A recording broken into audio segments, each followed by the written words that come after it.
हाँ जी गर्ल्स, तो हमारा जो है नेक्स्ट टॉपिक है that is marginal propensity to consume. Marginal propensity to consume क्या है? ठीक है, it refers to the ratio between change in consumption and change in income.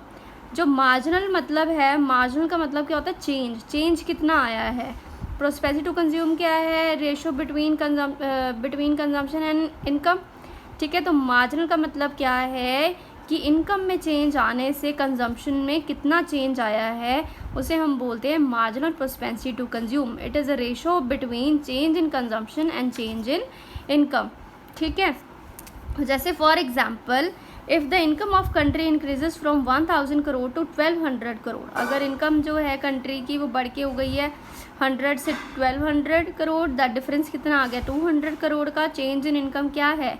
200 crore. And consumption expenditure increase from 1800 crore to 900 crore. जो consumption expenditure है वो बढ़ के कितना हो गया? 800 से 900 करोड़। डिफरेंस कितना आ गया? 100 करोड़ का। It means the change in income is 200 caused by change in consumption expenditure by 100 crore. The ratio of change in consumption to change in income, इन दोनों की रेशो जो होगी वो क्या हो जाएगी? 0.5 that is equal to 50%। That is the value of MPC। इसका जो है फॉर्मूला जो है इसको फाइंड आउट करने का वो गिवन है, that is change in consumption over change in income. इसको हम बोलते हैं delta C over delta Y। जो चेंज है हम उसको डेल्टा के साथ डिनोट करते हैं। ठीक है, तो अब टेबल की हेल्प से समझेंगे। जो टेबल है आपकी बुक में गिवन है। ठीक है, तो सबसे पहले जो इनकम है 100 है। ठीक है, और कंजम्पशन कितनी है? 80।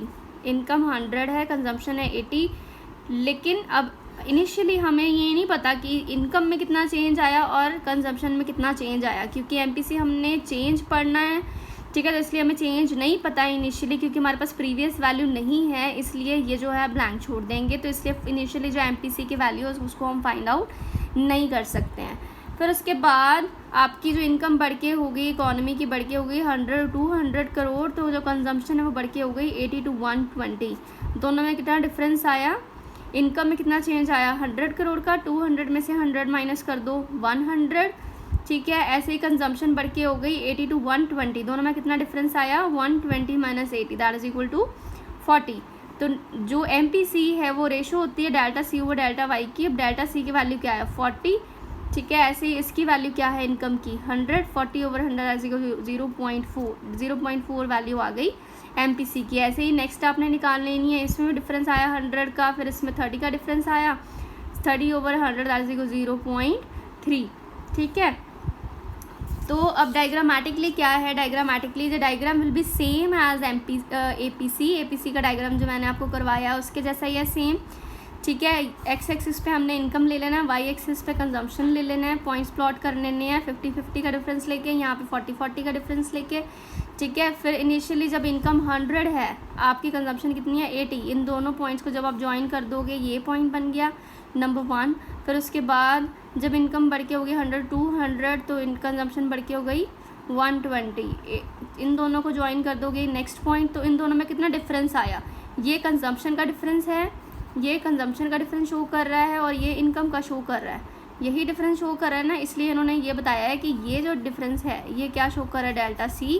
और ये जो डिफरेंस है ये क्या कर रहा है? Delta Y। क्योंकि इनकम यहाँ है तो इसलिए डेल्टा Y यहाँ है, अगर कंजम्पशन यहाँ है तो कंजम्पशन का डिफरेंस यहाँ आएगा। Delta C over delta Y that is equal 0.4 is the value of MPC। जब आप इन पॉइंट्स को ज्वाइन कर दोगे ये आपकी कर्व बन जाएगी। ठीक है, तो ये थी आपकी MPC।